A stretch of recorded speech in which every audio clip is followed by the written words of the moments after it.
Ceux qui n'ont pas encore reçu l'Évangile sont ordonnés de façon diverse au peuple de Dieu.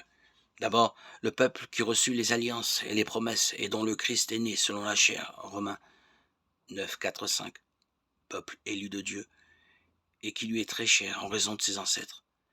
Car les dons et la vocation de Dieu sont sans repentance, Romains 11, 28, 29.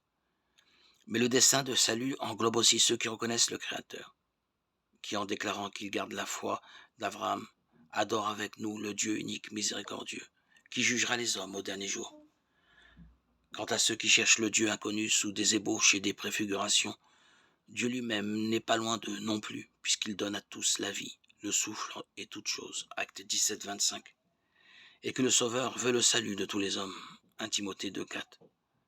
En effet, ceux qui, sans faute de leur part, ignorent l'évangile du Christ, mais cependant cherchent Dieu d'un cœur sincère, et qui, sous l'influence de la grâce, s'efforcent d'accomplir dans leur acte sa volonté, qu'ils connaissent par les injonctions de leur conscience, ceux-là aussi peuvent obtenir le salut éternel.